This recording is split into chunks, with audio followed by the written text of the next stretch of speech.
Qui-Gon Jinn, and he wielded a green lightsaber. Okay, nice. So I mean, I had to do green, but then I was watching some screenshots of one of my buddy, and he was running around like a purple lightsaber, and it made me jealous. That's funny. I felt a little jealous because you have a purple one, and I still have a stupid blue one or a green one. It made me a little upset. That's funny. I need to play the game more, right? Yeah. Oh, yeah. I mean, there's a lot to do. I mean, I think that even if you plow through. Oh, okay. So it's 12 o'clock. Welsh, you there, bro? Holy matrimony! I don't like being late. I feel you. I'm a bit of a particular. I hear Welsh. Are you there, brother? Hello. Okay, excellent. You are here on time. Let's welcome, as always, gentlemen. It's going to be a very emotionally charged show for sure, and it should be very interesting to hear everyone's takes on what has been going on the last couple of days. But I'm hitting the go button. Oh, wait a second. Are we live? We are live. Holy cow. Well, listen, I didn't even realize the go button went live. And if you are listening, then you heard a little bit of, we are live. First of all, I have to apologize for the unprofessionalness that just was live on the air. Normally we talk behind the scenes and then we just do our opening. But first of all, I want to welcome everyone to this week's Xbox Factor podcast. I want to say welcome to the 26 people watching already, which is pretty damn awesome. I want to thank everybody for being here. And as you may or may not have heard, this is going to be an episode filled with, I believe, to be a lot of emotion, not only on the panel, but in the chat as well. And, I want to put this out there immediately. For me personally, I don't have a stake in what game goes into an award ceremony or not. I just look at it from a gamer's perspective. When you see things that are wrong in life, and it doesn't matter what it is, whether it's gaming, whether it's something in the world, whether it's government, if you stay silent, it's just going to continue to happen. And I'm not one of those guys that have ties to IGN or to the industry where if I decide to step out of my shell, so to speak, and say something, am I going to be worried whether or not someone isn't going to give me a spot on a commercial or something? I'm going to speak from a gamer's perspective, as well as someone who has truly enjoyed the last 2 years covering and being a part of this incredible community, but more so the industry. So to launch, to launch the show in a proper manner, I almost feel like it's necessary to talk about the Game Awards 2019. The Game of the Year nominees were revealed, and in very surprising fashion, the coalition's outstanding Gears 5 is not one of those titles. And in my notes, I have WTF. And of course, I don't like the curse, so I'm not going to. Now, in a story that I originally pulled from Dual Shockers, and one that has taken social media by storm, the highly received Gears 5, currently an 84 Metacritic, and I believe it's almost an 83 in the user score, was snubbed from the list of nominees. Now, I'm going to say this before I get into the panel, before I get into the chat.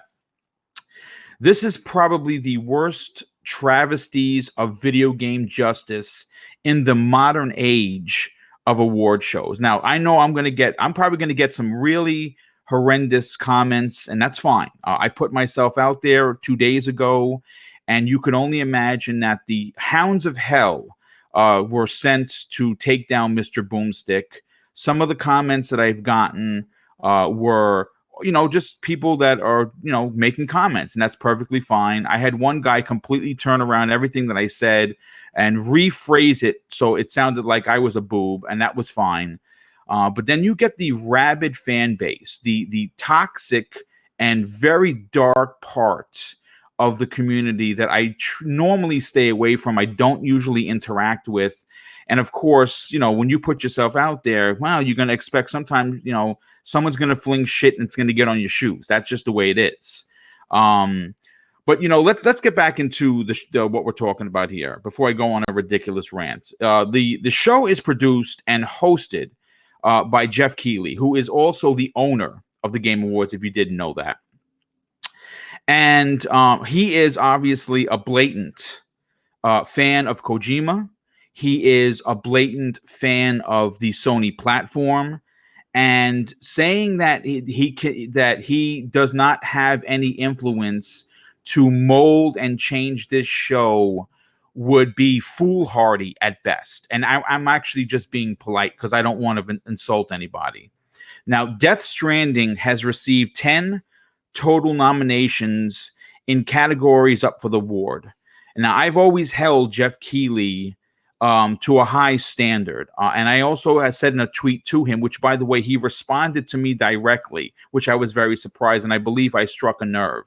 And I don't actually have that tweet in front of me, but I'm going to pull it up and I'm going to read it to you guys if you didn't see it once I get the panel involved in this. And I want to say this, you know, I give Jeff Keighley a lot of credit because he has gone out of his way as someone that loves the industry to legitimize video gaming, the hobby that we all love. Again, and I said this in the tweet, regardless of what flag you fly, we're all gamers at the end of the day, right? That's the deal of it. But now I have to say that I certainly call into question the integrity of the entire show. And, you know, you don't have to agree with my opinion, and that's perfectly fine. I hear you, okay? But being that I produce this show, and this is my program, this is my channel, my personal stance is on the matter is this. I'm not going to stay quietly and go into the night. I'm going to do what I'm hoping many other content creators with the millions of subs that they have and fans that they have will all come together and talk about this until something is done. Now let's take a look, guys, at the nominees for Game of the Year 2019. You get Super Smash Bros. Ultimate, okay, and that's from 2018 because it missed the mark. Okay, that's fine. You have Control, which is one of it's almost as if, you know, the old you know, Something Doesn't Belong, like the old you know, Sesame Street stuff. That game doesn't belong here. Now, I'm not saying it's a bad game, and if you like that game, first of all, let me just throw this out there. I'm a huge fan of Remedy. As a matter of fact, I was one of the few people cheering on the possibility of them becoming a first party from Microsoft. So I'm not insulting Control. But when you, okay, you know what? I'm just going to, let me read the list and I'll get into my stance on it. You have The Outer Worlds, definitely deserves to be there. Death Stranding, listen, I'm not going to say the game deserves it or it doesn't deserve it. I'm going to leave it up to the fans to decide that. I mean, some people say Resident Evil 2, which is on this list, doesn't belong there. And I would disagree with that because I'm a huge fan and it's my Game of the Year 2019. And Sekiro, Shadows Die Twice. So everything on the list except for Control is something that I believe belongs there. And the reason why I say Control doesn't belong there is because this game launched as a buggy mess. And a lot of people that have played the game will agree with me that the map is broken. It has yet to be fixed. It's a game that you know, again, depending on however you want to look at this, is this, you know, Quantum Break 1.5? Is it Quantum Break 2 with a female protagonist? Well, that's what certainly it looks like. And, you know, when you compare something like Gears 5, which gives the player, the consumer, right? We want to look at this from a consumer's point of view. When you look at it from a consumer's point of view, right? And you turn around and you take Control in one hand and you take Gears of War in your other hand. Let's just match single players. Let's just match the single player campaign. Some people may say, well, Control is better. And you know what? That's your opinion. I'm not going to agree with you. I mean, I'm not going to disagree with you. You take the single player campaign for Gears 5. And I'm going to be honest with you, production value, the length of it, the emotion behind it, the legacy in tow of it outweighs Control 10 to 1. But then I want to take it to another level. Then you look at what Control has left, and Control has nothing. It has nothing left. It's a single player, story driven, adult themed game.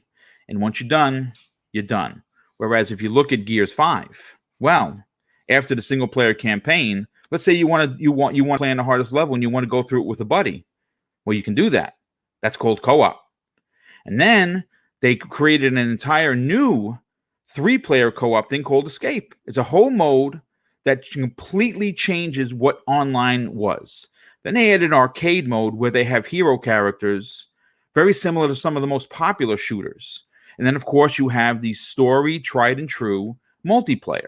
So when you stack all of that against Control, I think it's pretty obvious what belongs there. And what makes me frustrated as not just an Xbox guy, and I got to tell you, man, when people say that in the comments, it kind of rubs me the wrong way because I have championed Sony on many occasions. As a matter of fact, I'm one of the few Sony people that has been, banging the drum for Horizon Zero Dawn since its release, where everyone else was trashing it because the story missions were bad and the single and the face animations weren't good. I still champion that game. So you know what? Enough of my talking. There's 70 people here, and I have 2 panel members that have important opinions. Welsh, I want to go to you first because I didn't see any of your social media posts. I don't know if you stepped away from it or you wrote something, and maybe because I was overwhelmed with the amount of nasty stuff that was said to me. What just for the tip of the iceberg of this particular long topic, what are your thoughts on the snub? Well, I really hope now that everything I'm about to say is very fair and very. I just want to be as honest as I can. I'm not one of these people that tiptoe and think, and think real hard before I talk. I like to say it as it is. But at the same time, I'd like to just be really fair here in saying that, like, I'm not a huge follower of the whole Game Awards thing. Like I've professed 1,000 times, when it comes to reviews, Metacritic, anything that like essentially puts a label on a game and to determine whether it's good or bad or the best or whatever, I've never really followed. But with that said, having played Gears 5, I did say, hand on heart, this is just the truth, despite everything I just said, my words were, and I said it to Boom, I said it to Zemi, we said it live on this show, I said it on Twitter. My words was this: if this game doesn't at least get, nominated, then I think my words were something along the lines of, if this game doesn't get nominated, then I don't know what to say. Like I'll literally be lost for words, because it just begs belief that a developer like the Coalition could do such an outstanding job and completely break the mold with their franchise, and not to like reap any kind of reward for it at the end. Because I like to be perfectly honest with you, Boom and Zemi and chat, I couldn't have cared less if Gears was nominated but just fell short. I couldn't have cared. But Gears 5 has pushed the boundaries for a long-lived franchise, reinventing itself. A lot like God of War. Like, just look at God of War, which, if I'm not mistaken, wasn't that Game of the Year last year? Yes, yes, it was. Yeah. Yeah, I mean, the same principle.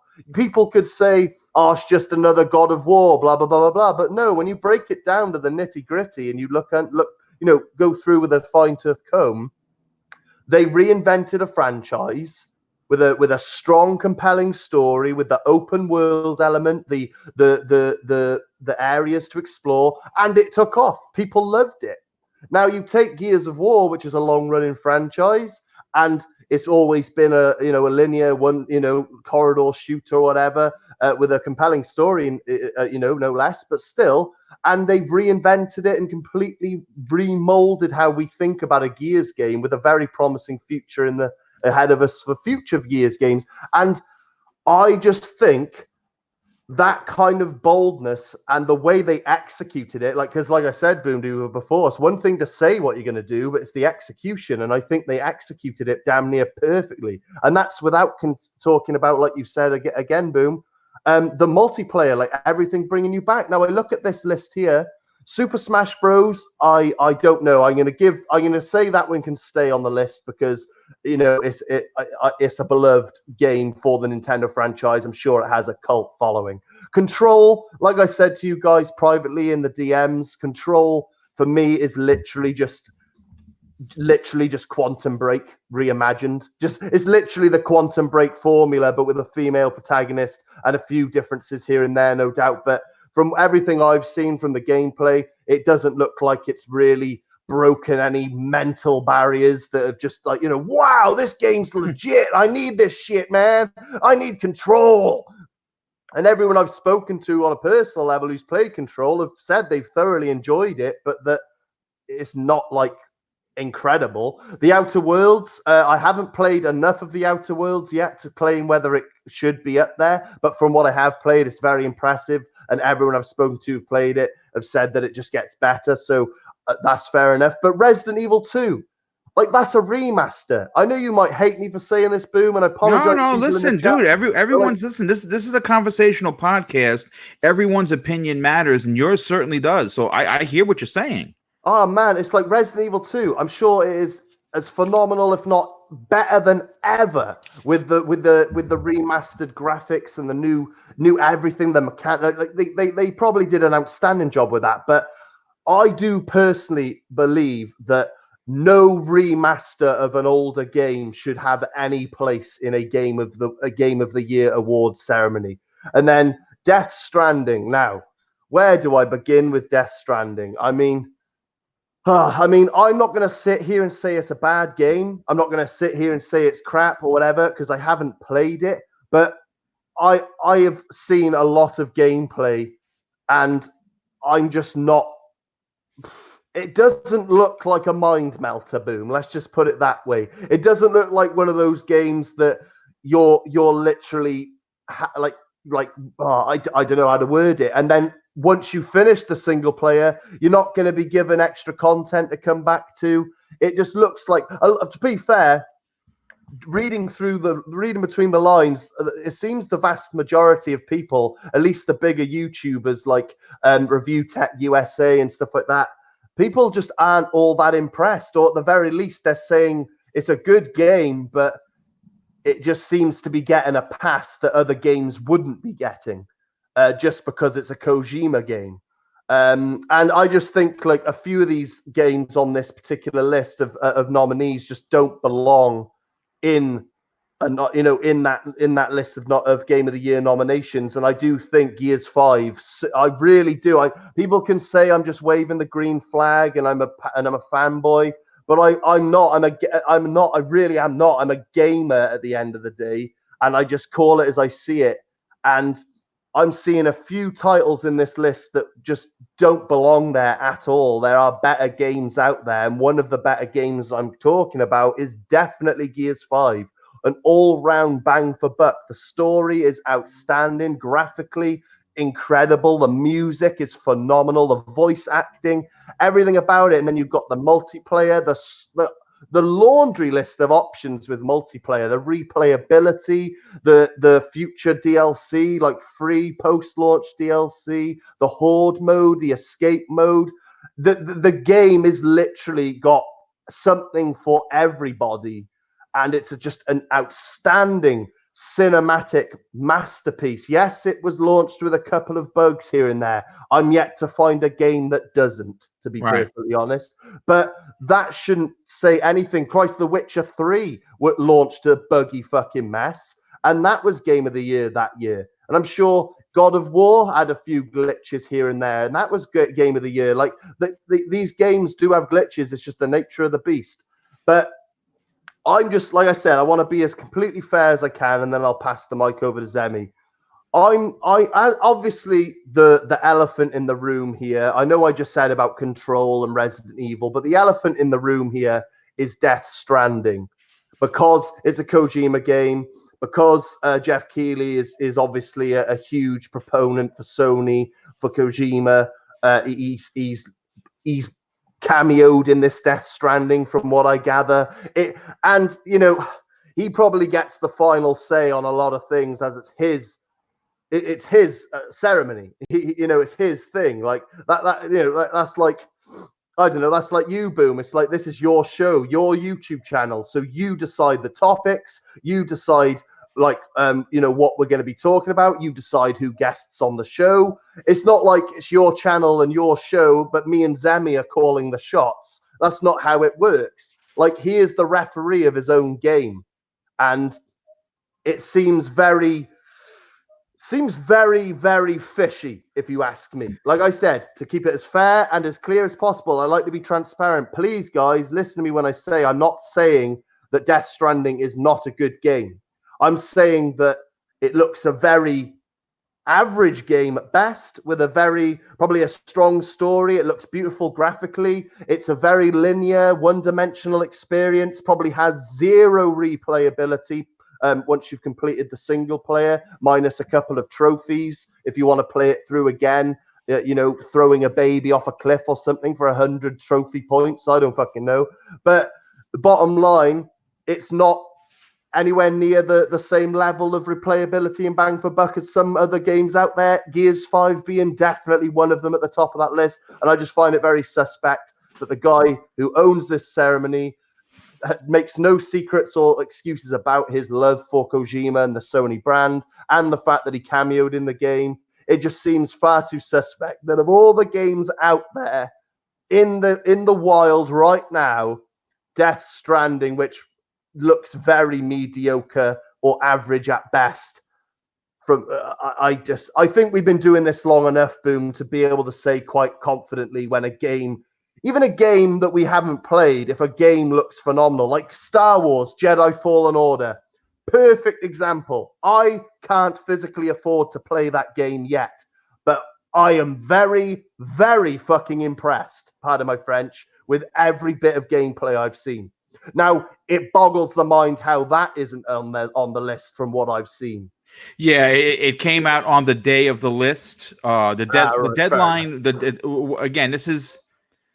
You know, I wrote to Tryhard Fan, who I want to thank for being here. You know, he's always here supporting the channel, so I want to thank Tryhard Fan for being here. You know, and he actually posed a really great question on Twitter.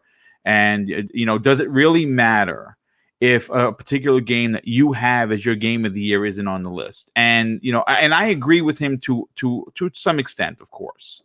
But like, for instance, you take Jedi Fallen Order, for instance. Now, the rules that have been concocted by Jeff Keighley, and I say concocted to be a little facetious, I suppose. The rules that he has created for his show is that there's a certain deadline. And if a game comes out after said deadline, whether it be 1 day or 16 days, like Smash Brothers Ultimate, it gets consideration the following year. Now, some people may say, well, some people might say, well, you know, Nintendo's long-running series, which, by the way, has had 6 iterations, doesn't deserve to be there because it has a number 6 at the end of it. And that's been the running theme. Some people are actually in the chat, and I'm not going to call anybody out. You're entitled to your opinion, and I'm not going to, you know, we don't do shaming here. Everyone is welcome. Everyone's welcome to voice their opinion, as long as it's not insulting or being, you know, racial or disrespectful or anything like that. Sexist. We don't tolerate any of that stuff on this show. This is a welcoming show, even if you have a different opinion. But the running theme, there's a couple of running themes, Zemi, and I want to, you know, I'll pose these questions to you, but I want to get your opinion on this. There are some running themes, and you know, normally I'm very animated. I want people to understand the last 2 days, I'm physically dejected from social media after the barrage or attacks that came when I voiced my opinion publicly. Now, I understand that when you put yourself out there and you're with of course my prior career, and you become, and listen, folks, when I say popular, I'm a spec. I mean a tiny speck on a giant map of YouTube. And I probably don't even consider it. Some people won't even consider my shows a speck, and that's fine. I do this because I love you guys and gals. I love this community. I love gaming, and I want to talk about it. And the running narrative for Death Stranding getting the 10 nominations and being in there, and and all of this has been the fact that it's a new IP, and that it has the most not that it has an 83 Metacritic, 1 point under Gears.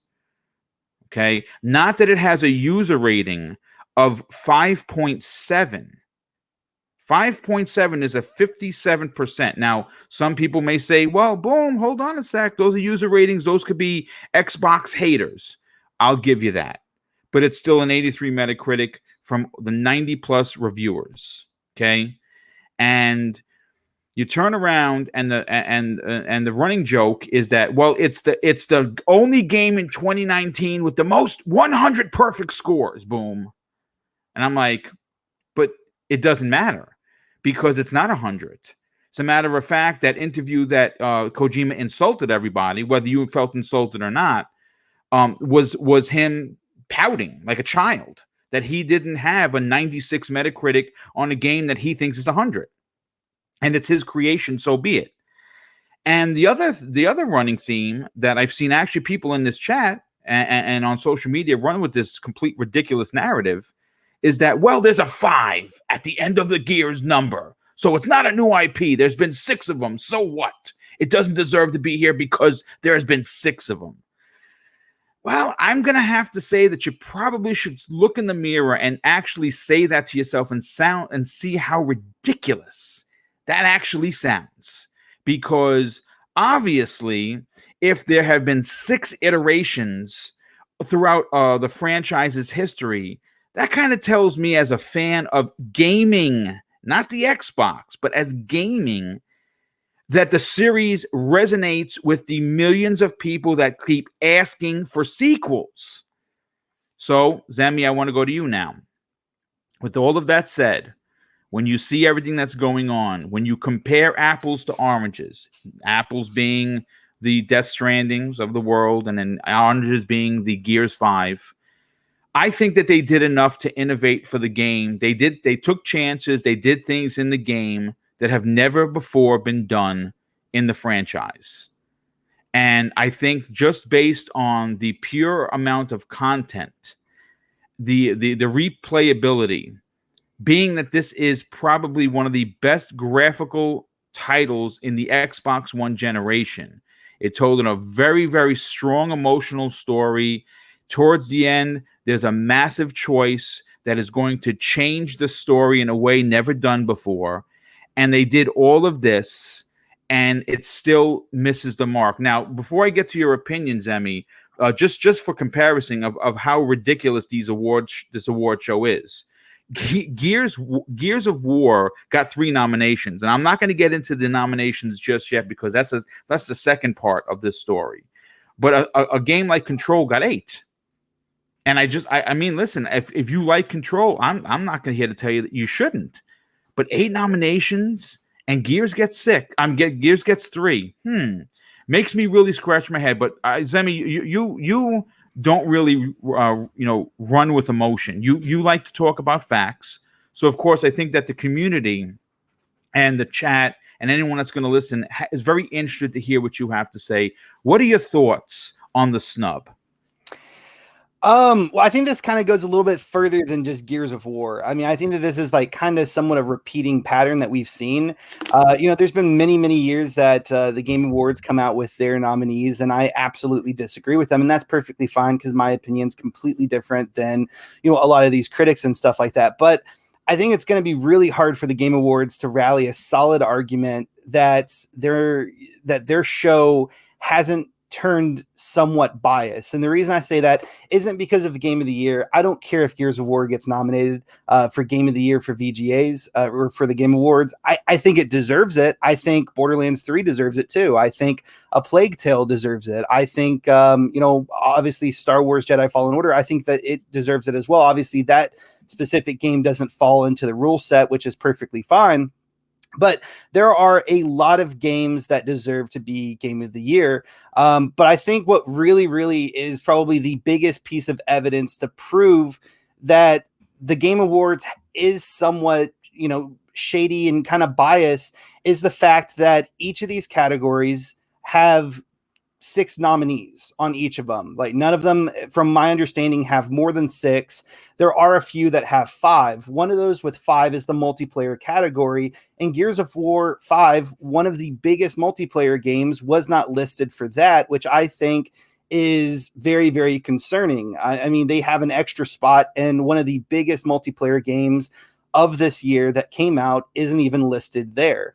And so for that reason, I definitely can kind of understand the side that's saying that this is bias or and whatnot. Now, as far as the blame game goes, is Jeff Keighley at fault here? I don't think that there is 100% evidence to prove that. Of course, he owns the show. He's the big leader and everything. And of course, he definitely probably has the power to influence, different things, but there is no proof that he is actually influencing anything. From what I understand, the games are nominated from big media outlets. They vote on 80 of them, according to Jeff Keighley. 80 of them. Yeah. Yes. And from what we understand, Jeff Keighley, I don't think has anything to do with that. I think he picks the people, though. You see that's the thing that has been undetermined, and I've seen 2 different sides of the coin. He doesn't pick the nominees, according to what he told me and his response to me. Okay, you know what? Why even guess? Let me read you my tweet, and I'll get back to you. I'm sorry for interrupting, because I know you have a lot to say. I said, what Jeff Keighley has done in one fell swoop is make the actual gaming awards completely irrelevant. I've championed his effort to legitimize gaming by celebrating it with this event, and he has now lost the trust of the gaming community by using his power to favor one developer. And he responded to me immediately, which means that this tweet struck a nerve. And again, I'm nobody, folks. I don't consider myself anyone but Boomstick, and I am who I am in real life. He says, I don't vote on the nominees. There is a jury of 80 media that select the nominees. Okay, and I believe my second tweet to this, I'm trying to find it. You know what? I'll find it in a second. I wasn't disrespectful. I wasn't one of these folks that go on social media and shoot from the hip and use big, ugly words and try to downplay or insult someone for their opinion or for something they're doing. I don't do that. I've never done that. But please continue, Zemi. Yeah.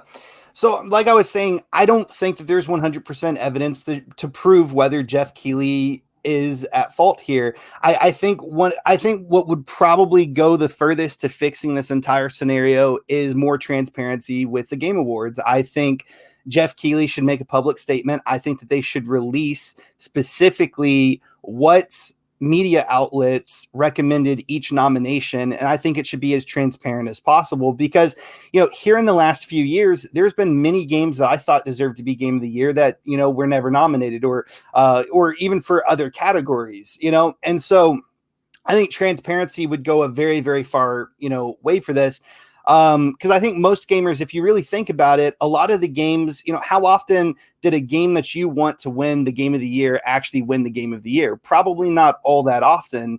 And so I think transparency has a lot to do with this. And I think that would be one of the biggest ways for the Game Awards to win back, some form of credibility. But as far as the actual Game of the Year category goes, I'm kind of in agreement with Welsh. I don't really think Control deserves it. I mean, obviously, there's so many different games that come out every single year, and I think that there are more deserving games above that. I also think that there's more deserving games above Resident Evil 2. It is a remake. Yes, some people, yes, and you know what? I'm not going to argue with that. 3 isn't a remake. You know what I mean? Right. And at the end of the day, I mean, what is the VGAs if not just the biggest popularity contest for video games, Right. right? I mean, that's really what it is. A lot of people, they don't really look at like the details. They don't look at, well, this game had this many bugs and this game had this many bugs, or this game is, its third sequel and this game's a new IP. People generally don't look at that. They just think of what game impressed them the most and they'll vote for it, right? It's just a popularity contest. And I can tell you, I don't think Control would beat out Borderlands 3 in this popularity contest. I don't think Control would beat out Gears of War 5. I don't think Control would beat out a lot of games that haven't been nominated. So I don't think that this is really a huge issue. Obviously, the topic is about Gears of War 5 being snubbed, and I think that there's definitely some evidence there with it, not being in other categories that there's definitely room for, like multiplayer. But I think the big question here is, how exactly do they come up with these specific games, and why are there a lot of games that I would believe personally myself to be a lot more popular, to have a bigger fan base that do not get, nominated versus these smaller games that do. Sorry, carry on. I was just gonna piggyback on something, but I want you to finish what you were saying. Go on. Well, and just to add in about the the bias that we're seeing here, I don't think necessarily the bias has to do with Jeff Keighley or the Game Awards. Obviously, I think he wants Death Stranding to win, but I don't think that it's his bias that is making the these nominations happen. What I think it is I think it's the big media outlets that are nominating these games. Now, of course, Boom said that he might be the one that's specifically picking these people at these outlets to decide. I don't know of any proof that that shows that. But even still. But at the end of the day, we don't see. That's the thing. The thing. We don't. I know that there's a board of founders. And I know that there are a lot of people on this board of founders. Kojima's one of them. Mm-hmm. Phil Spencer's one of them. I believe Bowser from Nintendo is there. I believe it's a lot of media, big wig personnel that are there. So it's not as if that again, I can't say definitively that he doesn't have a say in who these 80 journalists or this jury of journalists are. Now, Graphic God, who has been responsible for doing the new board that you see here, as well as some of the graphics on the other shows that I do, has said that he and I'd like to find out where he got this information, because it's very interesting that most of the jury of 80 are both in Asia and Europe. I find that to be very auspicious, in my opinion, that the location of it, because obviously the Asian market, they love Kojima. And obviously, the way that this, it basically should be called the Death Stranding Awards. It shouldn't even be called the Game Awards, because obviously, like Zemi, like you were saying, I think it's pretty obvious that he wants Death Stranding to win. And I'm going to throw this out there right now. If Death Stranding wins all 10 nominations, I don't think I'm going to be surprised. I think that if he wins 8 out of the 10, I'm not going to be surprised. I am going to say that this is where I'm going to challenge the community to basically, and I don't like using the word boycott, because that, you don't want to see people losing their jobs, folks. Obviously it's just games. It's just an award show. And it means more to others than like I don't necessarily care. I just feel that because I'm a content creator with a big voice, I like to I like to address things that are important to the community. And obviously, this particular situation is very important to the community. Whether you feel it's the most important thing that you're gonna be involved with in 2019, that's fine if that's the case. That's not my case. But because I have I have a total of 3 shows I have to produce weekly to make sure that the people that are coming out are coming to see good stuff. But at the same time, this is a big subject. Can I say? Yeah, go ahead, man. Yeah, jump right in. I just want to be abundantly clear, just again, in case anything I said before, because that initial response I gave you, I was just in mini rant mode, just talking, throwing things out there, and having like been given the opportunity to like digest what I've said and have a good think, there's something I really want to say just in case I didn't say it before, and that's this. This topic at hand right now isn't called why the fuck is Death Stranding in the Game of the Year nominees. Thank you. Like, there's a particular guy in the chat that keeps saying that he didn't pick it, and and listen, guy, we understand that no one is trying to suggest that he had anything to do to pick Death Stranding, but for the last 3 years, it has been about the Kojima Awards, and if you're not seeing that, that's because you don't want to see it. We all see it.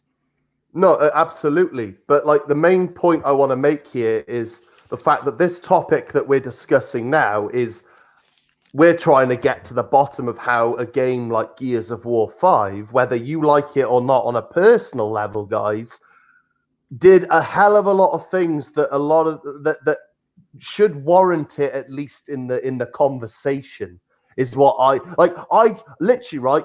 Death Stranding being in this list doesn't bother me at all. Even if Death Stranding goes on to win the Game of the Year award, which it most likely will, I don't mind. I mean, I can't speak for Zemi, Boom, and anyone else. I can speak for myself. I personally don't mind. It doesn't bother me.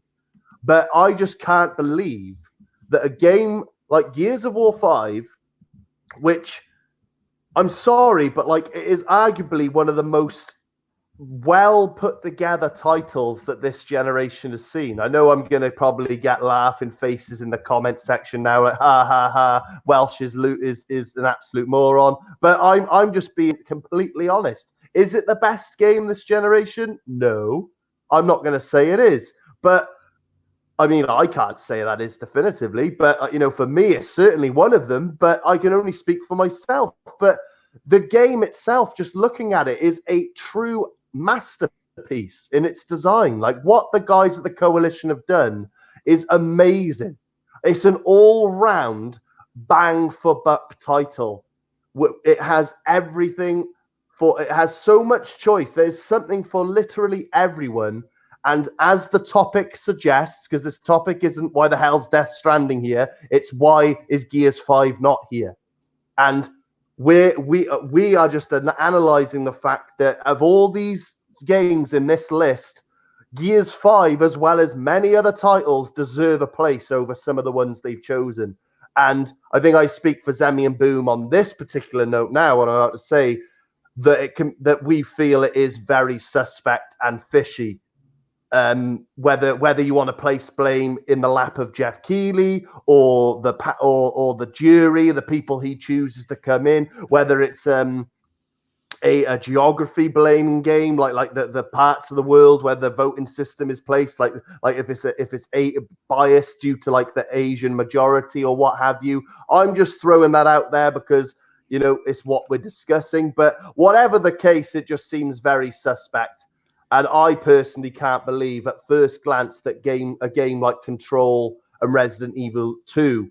So I'm not even picking on Death Stranding right now. Like, I'll be perfectly honest. I've said it once, I'll say it one more time. From an outsider's perspective, I look at Death Stranding and I do think, wow, like graphically stunning. Love Norman Reedus as an actor. So I have no doubt his presence in the game is phenomenal. I'm sure it has a great story and everything, but it really does look like a cookie cutter Sony single player, one and done, pardon the pun, experience. And that isn't a bad thing. I'm not saying that's a bad thing, and I'm not saying that it's a bad game. I haven't played it. I'm just saying it's definitely, probably not anyway. I can't imagine how, with that said, it's running for Game of the Year. When there's, I don't know, boys, help me out here. I just wanted to be clear that this isn't. We're not bashing Death Stranding and its presence in the Game of the Year lineup. Mainly our argument is how is Gears not in the conversation. But it's just a crazy thing. Like even Gears and Death Stranding out of the conversation.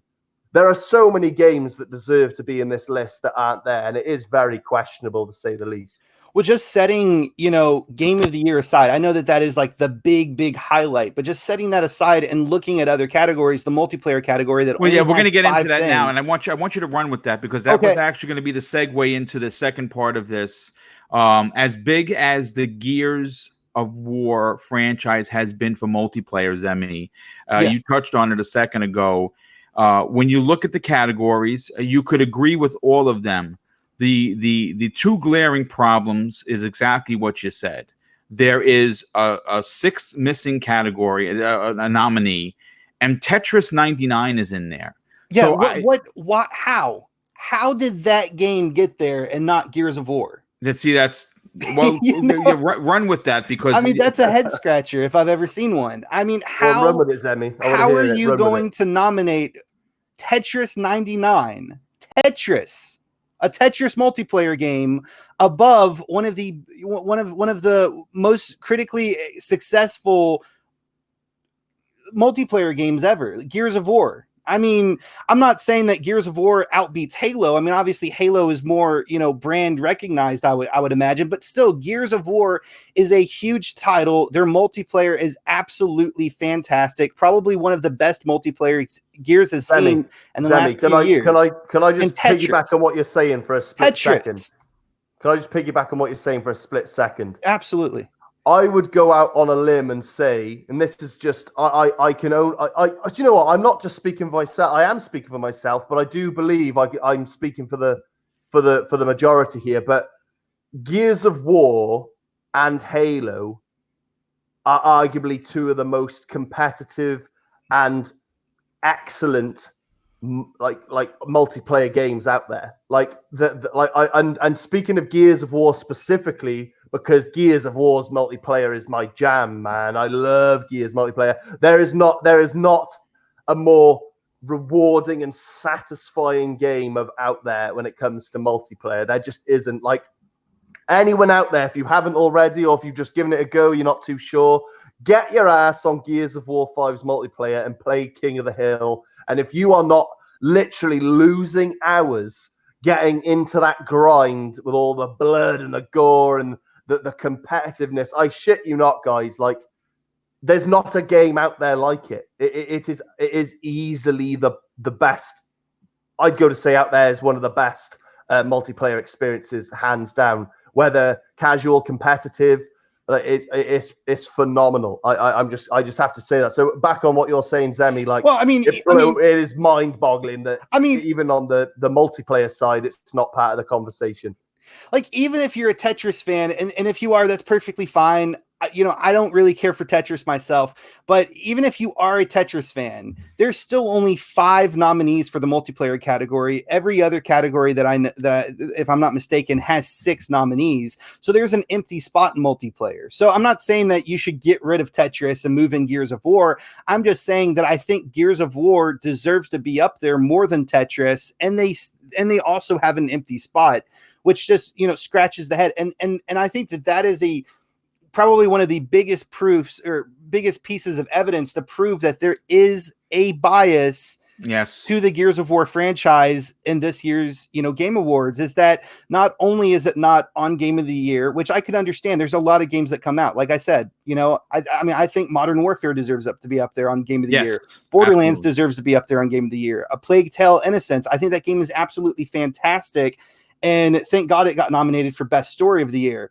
But there's a lot of games that deserve to be up there that aren't up there. So I can understand it not getting Game of the Year, but multiplayer of the year, I don't understand that. Like, you know what I mean? Yes. Look, let me just say this. It is easy. And I mean, the way this thing has been laid out, it's easy to scream media bias.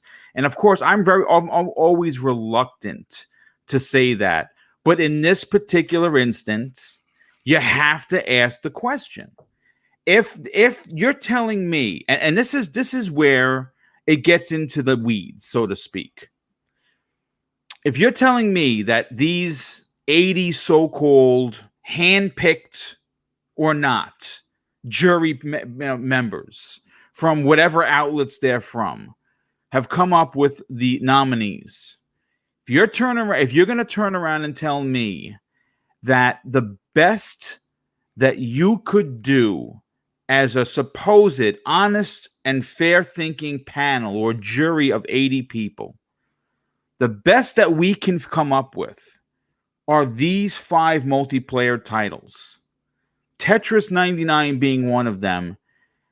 And you don't think that Gears 5 deserves to be on that list. This is where you have to screen media bias. Now, you know, obviously I have a very good friend by the name of Enrique who runs the Basement Radio Arcade podcast. And, you know, we don't agree on a lot of things. We certainly don't. He has an affection and a different understanding of the media industry, whereas I'm not a jaded person by any stretch of the truth, but we 1000% are on opposite ends of the spectrum when it comes to his opinion being that the media can't be wrong and they can't be tainted and they can't be, you know, because they're the media, so they have to be great.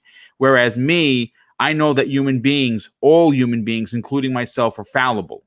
Obviously everyone, and I mean everyone, has a bias. And now it doesn't have to be a racist bias, but you, him, her, or anyone in between, it doesn't matter what race, creed, color, sexual preference, it doesn't matter. We all have biases. And to suggest that the media, especially the young media of today, who is very social media driven, where the industry has gone from giving the consumer the best possible product in regards to writing a piece, where you got back in the days, you know, with the old school EGMs and the Nintendo Powers and the Gamers Republic and the Die Hard Gamers. Those magazines were tried and true magazines written by tried and true gaming journalists. Now what you have is you have gaming, you have people that write about games. There's a tremendous difference. I have no love or for any of them whatsoever. I think that, you know, clickbait has become the because it's a business, right, folks? You know, you don't want to write a piece that no one reads, so you have to get spicy with your titles, and you have to, you know, try and push a narrative that gets you more clicks. I understand the business, but it's still wrong. And I think that is what is going on here. Listen, people in the chat, and this chat has been very, very divided. There were certain people that will be like, nope, Gears I enjoyed it, but I don't think it's but a game of the year. I'm not going to argue. There are some people in the chat that would be like, you know what, Gears is a piece of garbage because it's the 5th one or 6th one in the series. I don't like it. Whatever. Your opinion. I don't agree. And there are some people like myself who believe that the game is not only the best video game on the Xbox One this entire generation, but is the best in the series with everything that they did. It obviously deserves to be there, in my opinion. But then when you wipe that particular category away and you look at what Zemi brought up earlier, and he really, you know, hit some really high notes with your points, Zemi.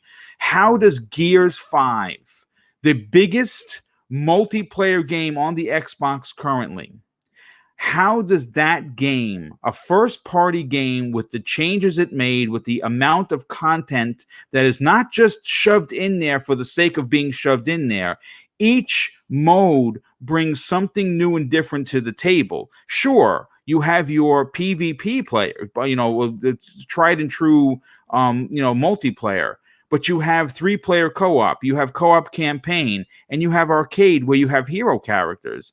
There is so much there. I mean, I'll take this to Welsh next. I mean, are you as speechless, or is it a bit of a head scratcher for you, like Zemi was saying, that Gears 5 is not in at least the multiplayer category?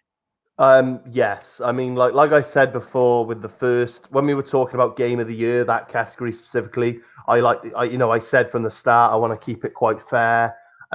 You know, I'm basically, I just said I believe Gears has done enough to at least be in the conversation.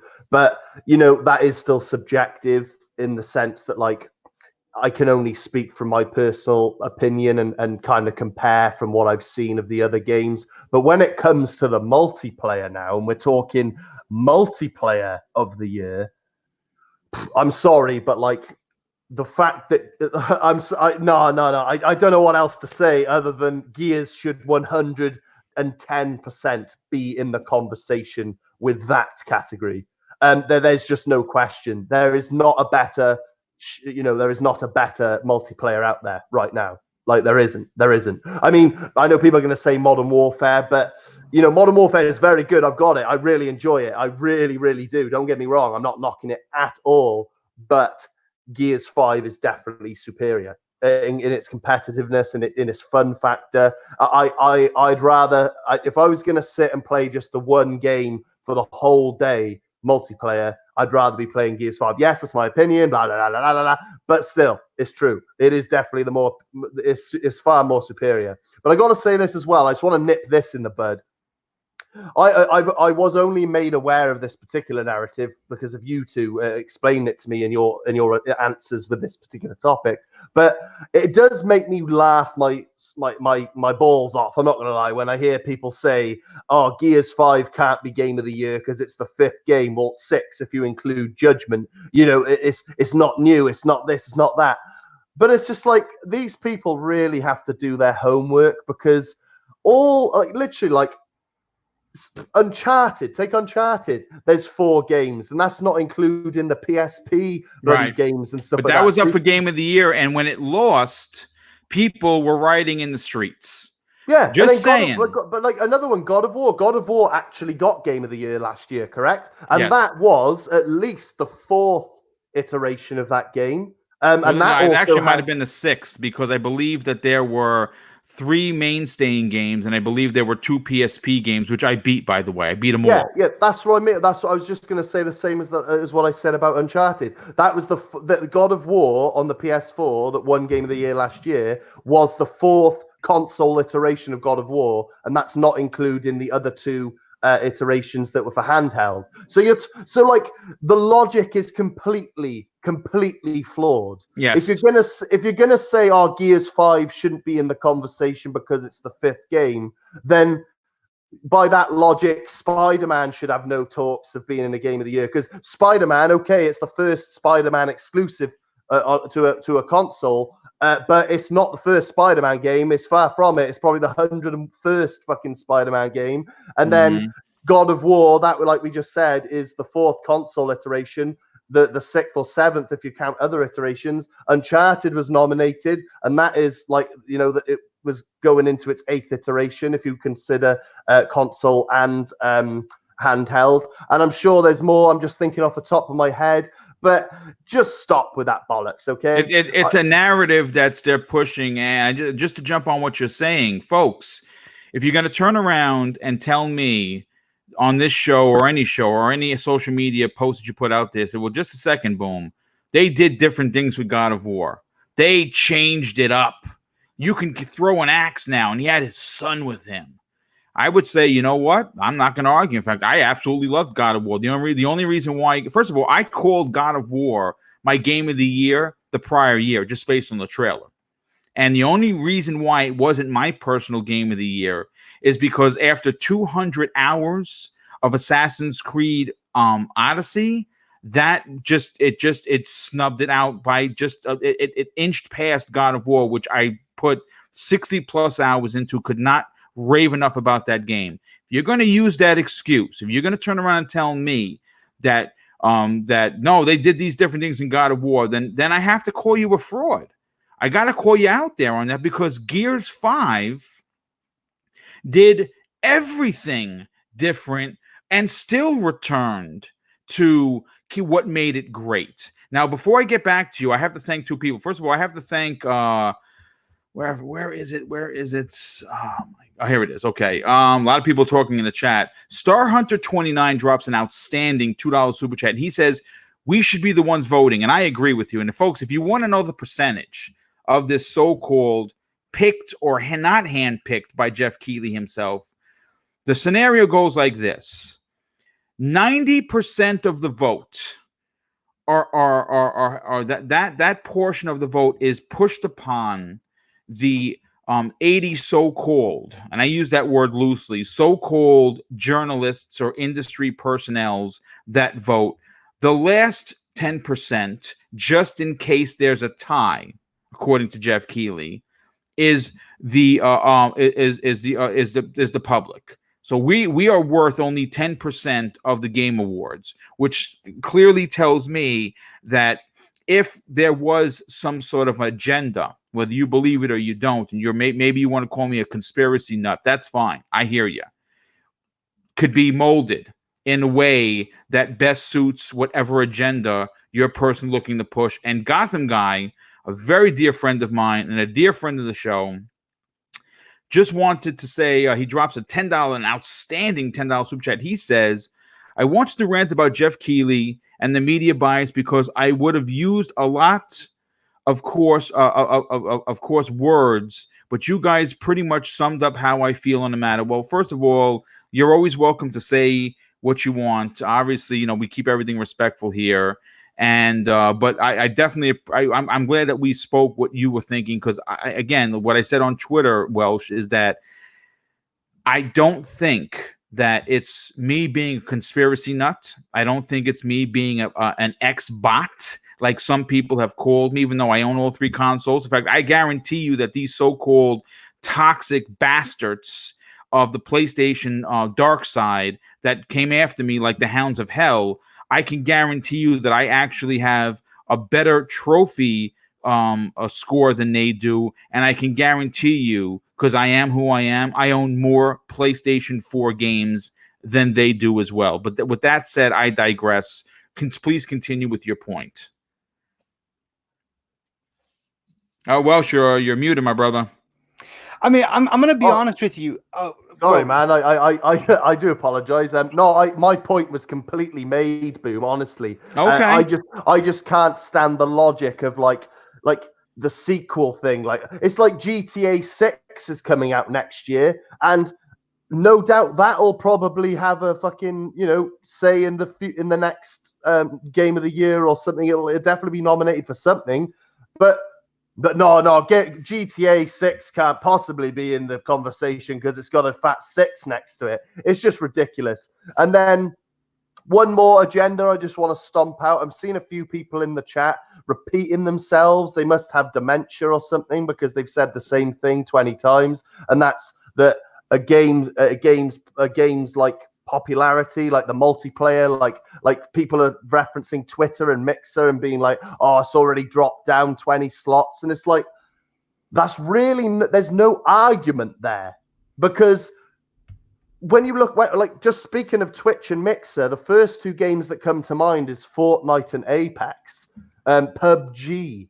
These are all free-to-play games that the vast majority of multi-console owners are playing right now, and that's always going to be the case. That doesn't mean Fortnite and Apex are going to win Game of the year in, year out. It don't work like that.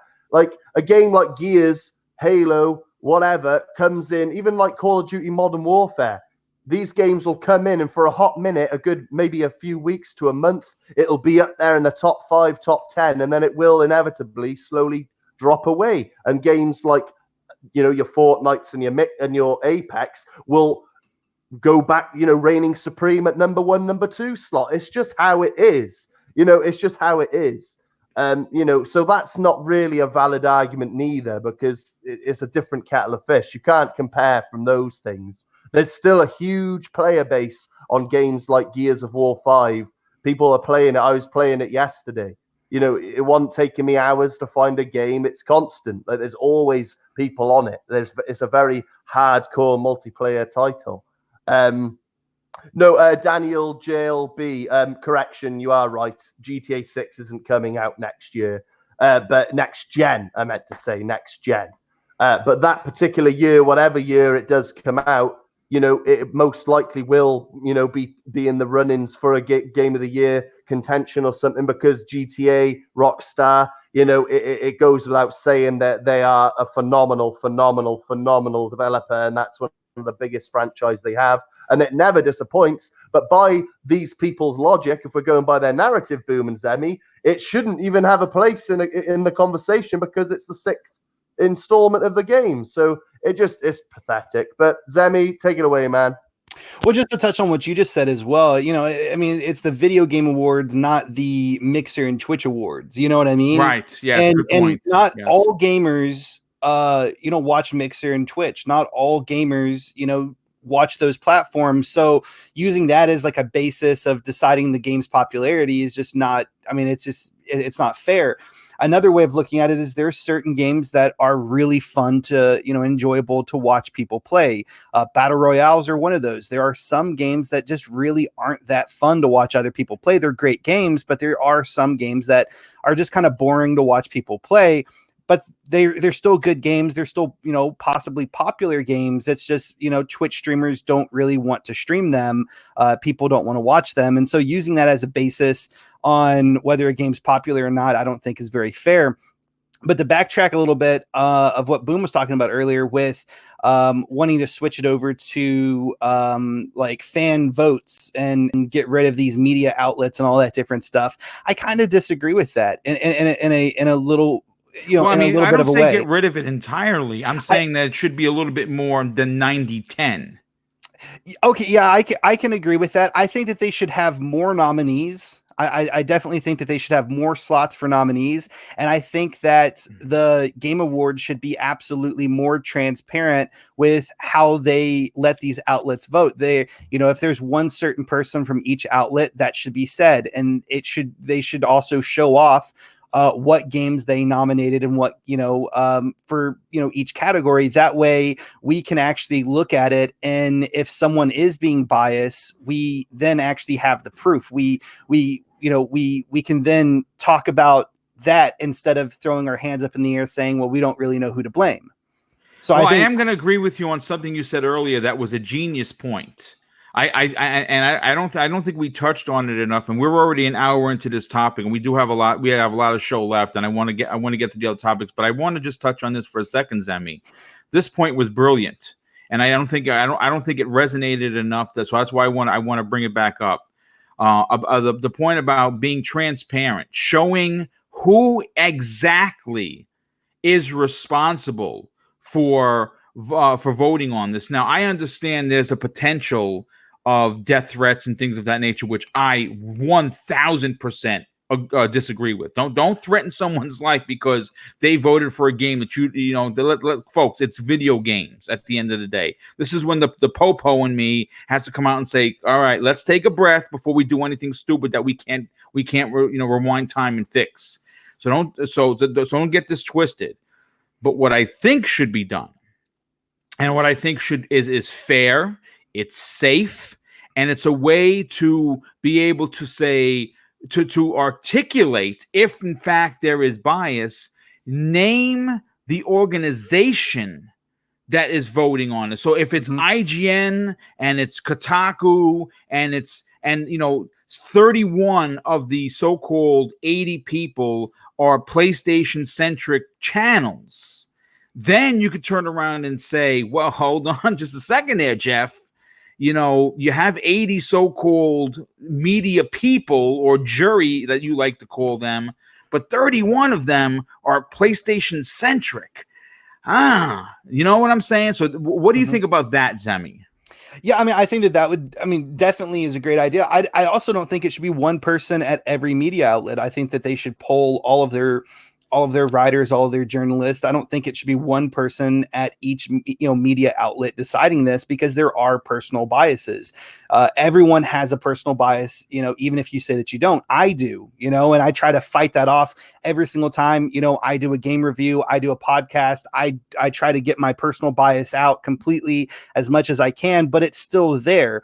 And so I think it should also be important that not just one person at these different media outlets choose which games they would like to put their name forward to nominate. I think it should be I think it should be the actual media outlet altogether, not just one individual. But as far as when announcing which outlet supported which game, I don't think that they should specifically use a certain person's name.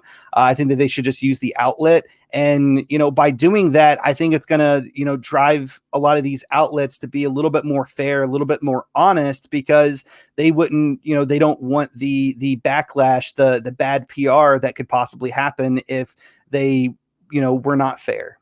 Yeah, no, that's a great point. Well, listen, first of all, before we move on to the next topic, I have to thank two people. First of all, Philly Eagle for always being in the chat and being awesome. He drops an outstanding $5 super chat. And of course, as always and expected, he drops an awesome compliment. He says, "Good afternoon, gamers. Good is subjective. No game on any console is played by more than 15% of the user base. FYI, hashtag fun is what matters. Hashtag to each their own." Well, thank you so much for that, dude. I really appreciate it. Then we have an outstanding and extremely generous $15 super chat from Robert Jones, who said some choices in the categories make no sense. Like Apex Legends as an RPG over something like Fire Emblem, Three Houses. My God, Robert, first of all, that is an absolutely outstanding point. I agree with you 1000%. That Fire Emblem, which again, I have not played it, and it may not be for me, but you take a guy like Slow Mo Backslap, a very good personal friend of mine, that's his game of the year from what I understand, and a lot of people are really happy with that game. The fact that got snubbed is also a travesty of justice. And we have a new channel member, Star Hunter 29. He joins the club, and he is rocking the welcome to Here Comes the Boom. Thank you for becoming a channel member. That is very kind of you. And another super chat just popped in by Smuzz246 for $5. And thank you so much for your generosity. And more importantly, thank you so much for being here. He says, "Stuck in traffic. Thanks for another great show to keep me entertained." Well, listen, dude, the $5 is great. And I truly, truly appreciate it. But the fact that you're here is even better. And the fact that it's helping you while you're stuck in traffic means the world to me.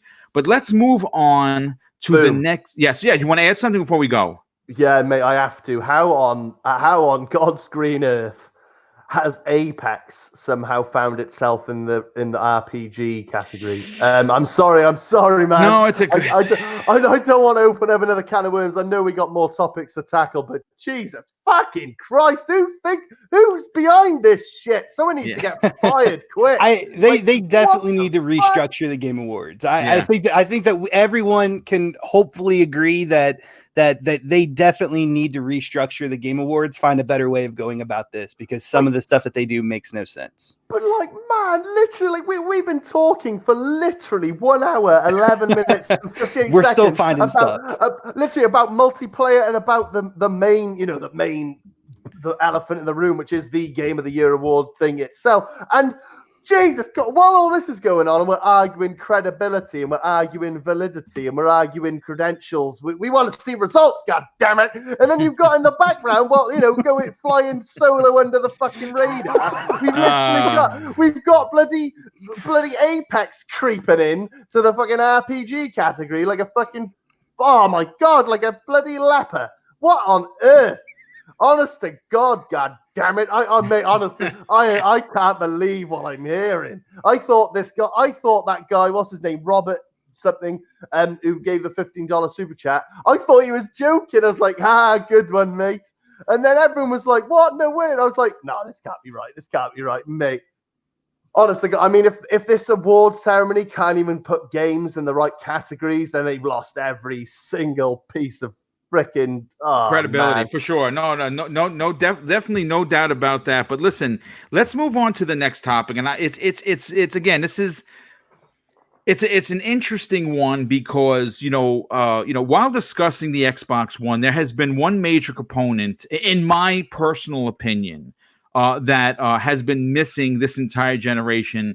And that's the second party exclusives. Now, before anyone starts throwing, a Quantum Break and Rise, Son of Rome and everything that they've done, we know all of that.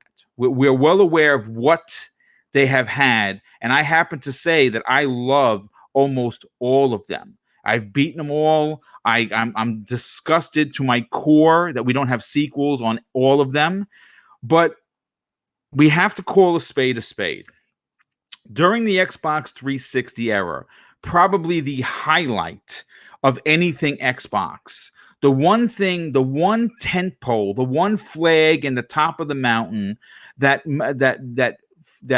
positioned Microsoft to basically reign supreme in the Xbox 360 was its second-party games, meaning the deals that they made that these games were exclusive to the console, where it didn't matter whether or not they were published by someone else or published by Microsoft, they were still considered second-party, and they had that in an abundance. And it's one of the things that made Sony so great this generation when you look at all of the games. Now, again, I know there are going to be some people that say, well, just a second, boom, Neo wasn't, Sony didn't tout it as an exclusive, so it's not technically an exclusive. Listen, it was available only on the PlayStation 4. I believe it's on the PC now.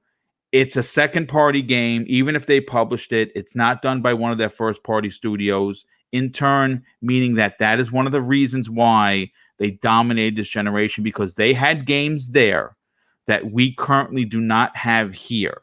And I mean, it is what it is. But at XO19, besides showing off not one, not two, not three new IPs, Microsoft announced a new title that's being brought to the platform from the makers of Life is Strange, and that is Don't Nod Entertainment. And their game is called Tell Me Why. It was a big announcement for me personally. I think it was an even bigger announcement for the world at large. But more importantly, I was extremely happy to see it. And it's these kinds of second-party games that are a must for next generation Xbox Scarlett. And something that I believe there will be, I believe it's going to be happening. Phil, who is also known as the industry good guy, and from what we've all heard from different interviews, is amazing and awesome to work with. It makes perfect sense for second-party exclusive deals on new titles that will only be available on the Xbox Scarlett or, the Xbox itself and PC. There are many developers like MDHR, Asobo Studios, Moon Studios that are already bringing incredible experiences to the platform. Adding to this outstanding list will only benefit and strengthen the Xbox platform moving forward. And I think that original IP from someone like, let's say, From Software or Tokyo RPG Factory, Remedy Entertainment, who's currently working on an exclusive single-player campaign for that shooter that's coming out next year, or someone like Dalala Studios, or a host of other amazing developers, is exactly what the next-gen Xbox needs. Now, I go to my panel, and I'm going to go to the chat on this. In my opinion, and this is for the panel, the second-party exclusives route is a cheaper and more efficient way of attracting new gamers to your platform without actually going out and buying these studios. Do you think that Microsoft should return to the way that they did some things during the Xbox 360 era, and would it garner any success? And I want to go to Zemi Games on this. You review a lot of games, you play a lot of games, you have your tastes vary, but in your opinion, seeing the amount, almost a 4-to-1 amount in what Sony did with these second-party games, even though if they didn't call them technically exclusive, they were on the PlayStation 4 and not on the Xbox One, and it was almost a 4-to-1 ratio. And it's something that Microsoft did really well with the 360. Do you think they should try to return to that era? Well, I mean, from a business, and that's what they are. I mean, they're a business before anything else. It's all about making money. It's all about growing your business. I think that obviously it would help them, accomplish that goal of, hopefully, possibly reclaiming their crown in next generation. However, I don't agree with it, and I don't think that they should do it. That's just my personal belief. Just morally, I think it's wrong.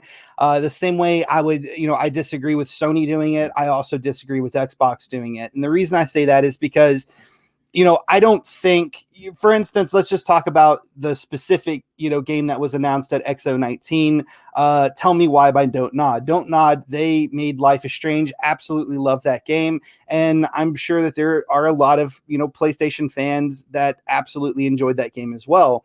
But the problem is that Don't Nod, their newest game, Tell Me Why, which looks absolutely fantastic and really, really reminds a lot of people of the Life is Strange games, you know, graphically and you know, in other ways as well, is going to be an Xbox exclusive. And I don't think that a decision that a consumer made 3 years ago to buy a PlayStation 4 should count them out of, you know, playing what could possibly be their, you know, their favorite developer's game. And so for that reason, I absolutely disagree with second party games, you know, having, you know, the exclusivity for any platform. I just don't think it's fair. And you know, like what you were saying as well with, you know, it being a cheaper alternative, you know, it is, but it is also an alternative that, you know, we've, you know, specifically seen here on Xbox doesn't always lead to a sequel. I know a lot of people really want a Rise 2. Heck yeah. And we never got that. But if it was a first party title or first party studio that made that game, we could have possibly got that. Same with Quantum Break. A lot of people want a sequel. And if that was a, you know, first party studio that created that franchise and created that great game, we could possibly have a sequel now. So I don't think that, as far as, you know, gamers all around, regardless of your platform, I don't think that it's the, you know, the best option, the best, you know, consumer friendly option. And I don't think it's a very fair option. Would it make Xbox more successful? Would it help them make more money? Absolutely. But I don't think that it's the best decision that they could go with. I mean, I love your opinion. I love how thought provoking it is, because they're like a gentleman like Shishno Elite, who's also always here. He is now a fan favorite of the chat because he's here each and every week. He says he hopes that they don't go back to that. He didn't like it, much like yourself. So there are, again, it's one of those opinions that are certainly divided, but no one's opinion is wrong because it is your opinion. But before I get to the Welsh Gamer, I have to welcome and thank Sir X-Man, the outstanding $5 super chat. He says, games that are AA when they start out, and what a game really is good. Normally, the part 2 turns into a AAA. That's what Microsoft is testing the waters with. And that's a great point. Yes, there's some of the smaller titles that they showed off at XO are probably considered AA in regards to team size and money spent. But at the same time, if they wind up being great, which a lot of them look to be, like Everwild by Rare, it's more than likely it's going to become a major first-party franchise and garner numerous sequels. But, Welsh, I want to get your opinion on this because, you know, I painted a certain picture, and then, of course, Zemi comes in, and he paints an even better one. But I'm still in the camp that I like exclusives, because it drives people to your console. And I'm not saying that, you know, it's basically Microsoft's way of not having to buy a studio outright to work with said studio as if they were, in fact, the first party, published a game, maybe even help them, you know, pay for the game, much like what Nintendo has done with like something like Bayonetta 3 and Marvel Ultimate Alliance 3. Those games, just if you didn't know, would not exist if it wasn't for Nintendo stepping in and saying, yes, we want these games, we'll publish it, and we'll help you pay to make it. So if that, in fact, is the case, I cheer on Microsoft for doing this, because maybe there's a game that a smaller developer could not get out on their own. Go to Microsoft, pitch this game. Microsoft says, wow, that game's amazing. They publish it, and they help co-fund it. It should be an exclusive game to their library. What are your thoughts on that? This whole topic does have me pretty torn. Like what Zemi said, I definitely agree with, but at the same time, I'm kind of on the fence, because on one hand, from a business perspective, I think it is, you know, if you are just this corporation who's looking to make as much money as you can, which is obviously what business is all about. You know, with Microsoft being like one of the bigger businesses out there, they're certainly not going to shy away from making money if they can. And in that respect, like, you know, like you said, Boom, like the exclusive kind of the argument, like more exclusives to one platform, more people will be inclined to go to that platform. But then at the same time, and this, I suppose you could argue, is still a lot to do with the business side of it. But I do think it's a big gamble. I'm not sure if I was Phil Spencer and I was given the green light, you know, opening up the checkbook, and I was selecting these developers and these projects and stuff like that, I think I would rather go that extra mile and secure an IP to one of my like in-house first-party studios, or try and acquire said first-party studio over paying for them to make a title for my platform second party. And I say that because I think it's kind of putting a lot of eggs into a basket for no long-term guarantees. And I say that again, just to explain what I mean. Say Phil Spencer sees developer XYZ and he wants them to make game ABC. Now he gives them the money for game ABC, and developer XYZ goes ahead and makes game ABC for the Xbox platform. Now that game garners huge traction, is a massive success, with also the backlash, which we didn't have last generation, just for the reminder, because of social media not being as existent. But now we're in an age with Twitter and Facebook where everyone has a voice. This particular developer now, developer XYZ, is getting backlash from every PlayStation and Nintendo and PC fan saying, we want this game on our platform. Now, because you don't own that developer, they are still, independent. They can do what they want. Yes, you've paid for them to make this title, but they're not contractually obligated to make the next one on your platform. And if that game is said, successful, and they've garnered enough profit, they've made their money back, they might be able to go away and be like, right, we're going to make the future ones on multiple platform. Like with Sunset Overdrive 2, there's been talks of that going multi-plat. The Witcher 2 was an Xbox exclusive, and then Witcher 3 became a multi-plat. There's a few examples out there. I wish I could think of more off the top of my head just to help my point. Please, by all means, butt in if you've got any that you can think of, Zemi or Boom. But my point is, if I was Phil Spencer and I saw this developer and I love what they're doing, I'd like them to make, and I have an idea or two about a game they could, or they come to me with a game and I'm like, yeah, we'll play it. I probably would more want to see them acquired, so they are first party under the Xbox umbrella versus just asking them to make a game, because it just seems like a lot of dead money when the potential of that developer going ahead in the future with sequels and whatnot, if it was a successful game and going, multi-plat, all that money was for nothing when that same money could have gone into a project in-house, under your branch, under your umbrella. I don't know if I'm trying to word it so I'm making complete sense, but correct me if I'm wrong. Tell me if you think I'm being stupid, but that's kind of my stance. So I am kind of more in Zemi's corner. Zemi did pretty much take the words out of my mouth, while mine and his response were different in a little ways. I do agree that, bottom line, second party might have got paid for itself in dividends last gen, but I reckon if social media was a thing as big as it is now, going last gen, I think it wouldn't have sustained itself. I think it would have there'd have been far more backlash. A lot more developers would have been frightened to do such things. I don't think it would have lasted. I think that it's a recipe for disaster, and I think if Microsoft were to do that, it would probably leave a bad taste in people's mouths as well. And Phil has openly said in the past that he would never actively buy exclusivity. It's not something he's into. So I can't see him paying unless it was a first-party studio or an acquisition. But yeah, from my perspective, I just think it's a gambling game. It is literally gambling. It's like putting a load of money on black. The roulette. No, honestly, and the roulette spins and it lands on red. Okay, no. Here's a better analogy. It's like going to a roulette table. You put a fuck ton of money on black. You win. You get a load of money back, and you're like, man, I'm winning big here. So in this analogy, this game, you've put a load of money into it.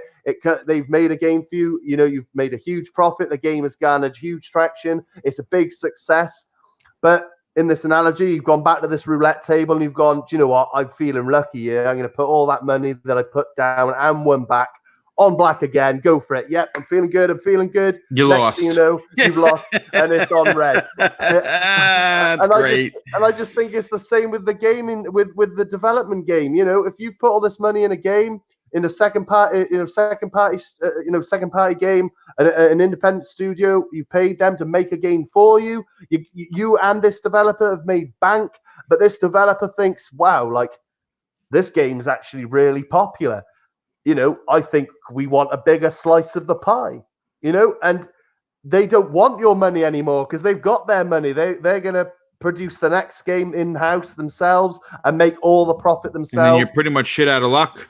Yeah, you've put all that money you put into the first game, in whatever game that may be, it's a dead investment. And I just think, again, correct me if I'm wrong, tell me if I'm being stupid, but in my opinion, I think that is a concerning factor when talking about second-party exclusives. I'm not against second-party exclusives. If it happens, it happens. I'm not saying don't do it, god damn it, but I do at the same time think it's definitely something to be cautious of. I'd personally rather it be first party in-house and put the money into very more secure long-term projects. That's just what I think. No, that's great. That's actually, you guys had amazing points, and I want to move on to the next topic. But actually, before I do, because I actually started the show in the most possible unprofessional way, not realizing that I hit the live button, which was terrible. I just have to thank the outstanding community members that have become channel membership members for Double Barrel Gaming. The list is staggering. I started this I think it was obviously this year, just a couple of months ago, and the response from this community has been nothing short of amazing. So I just want to give those people a public shout out because they deserve it. They power the show. They allow me to do more and more giveaways, and that's something. I have something. Mrs. Boomstick and I have something really special planned for the holidays, but I'll be making an announcement once we get past Thanksgiving. But Star Hunter became a channel member today. I also have to thank Chaos Theory, Matt Burns, Philly Eagle, Lethal Papa, the enforcer of the chat, Masshole 1977, Aiden Williams, Jay Zayas, JD Gamer, Infinite AA, Scrub Nurse, Moonwalker 925, Josette Rivera, my wife, who you know, J Force Gaming, Tempest Sun, Gamer by Choice, Thaneros, Sleepy Goblin, Heated, Heavy, and Deadly Chaos. Folks, thank you so much for that awesomeness that you guys do for becoming channel members. Also, I have to thank Keith Boyd with the outstanding and very generous $20 super chat. He says, what a great show, Boom and company. Keep up the good work, guys. Keep entertaining, and I will keep listening. Well, listen, dude, first of all, thank you for being here. That's the most important thing. Thank you for the incredible, generous donation. But more importantly, thank you so much for the compliment. That goes really far with us. But I want to move on to a topic that I think is not getting enough traction, but I want to talk about it. Arron Greenberg recently was interviewed, and he says that he really isn't worried about the PS5. And that statement alone should breed confidence with the Xbox community. So for me, it certainly does. Now, in business, if you don't learn from your mistakes, there's a pretty good chance that your company will fail, or using a moochism, as you know who he is, a sports analogy, sports. There was a very popular comment made by Jerry Glanville, who was the Atlanta Falcons head coach a long, long time ago. And he says the NFL stands for not for long if you keep making calls like that. And I'm trying to turn it into, if Microsoft didn't pivot and adjust the mistakes that they made in this generation, obviously there was a good chance that they would, of course, again fail in the next generation. But Microsoft has learned from their mistakes that cost them this generation. And if they wouldn't have pivoted, I would have been greatly concerned. But post E3 2018, Phil Spencer and company have made huge changes to a consumer-first ideology. They doubled up on first-party studios, positioned themselves to rule the market with Project xCloud, which is doing very well, by the way. Everyone seems to have gotten it, except for poor little Boomstick, because I have stupid Sprint, and apparently that's not one of their carriers that they're working with yet. But they have laid the groundwork to lead the charge in both power and price. And after the XO19 event, Phil Spencer confirmed that exact principle. Now, Microsoft isn't going to repeat its mistakes from the Xbox One with its next generation Xbox Scarlett. And this is what Aaron Greenberg actually had to say on the matter. I would say, learning from the Xbox One generation and what we did there, we will not be out of. Oh no, I'm sorry. This is the Phil Spencer comment. He says, let me start again because I had it. I scrolled too high up. I would say, learning from the Xbox One generation, what we did there, we will not be out of position on power or price. If you remember the beginning of this generation, we were $100 more expensive, and yes, we were less powerful. We started Project Scarlett with this leadership team in place with a goal of having market success. We had a discussion years ago. Do we want to go and do another generation? The answer is yes. And do we think there will be multiple generations ahead of us? I actually think there probably is. So we're going all in. We are all in on Project Scarlett, and I want to compete. I want to compete in the right ways, which is why we're focused on cross-play and backwards compatibility. Now, when you take all of this into account, what we all know about the Xbox, what we all know about Microsoft co-engineering the chipset for the Xbox Scarlett, it's not really surprising. But here is the interview from Kotaku, which, by the way, if you read the interview, I gotta be honest with you, man, it was a little insulting, a little cringy, to say the least. They asked him all kinds of questions that were, I thought, embarrassing to ask, and I wouldn't have never asked a Microsoft executive because they've been asked before, even years ago, and they brought it up. But the one question is Sony has been teasing aspects of the upcoming PlayStation 5. Anything you see there to worry about? Here's Aaron Greenberg, what he had to say. He says, very simply, not really. We're more customer obsessed than competitor obsessed. I think Sony has built a great business. They have a very strong brand and a strong presence. We have a lot of admiration for what they've done. Equally, though, we feel proud of the fact that we've built the world's most powerful console.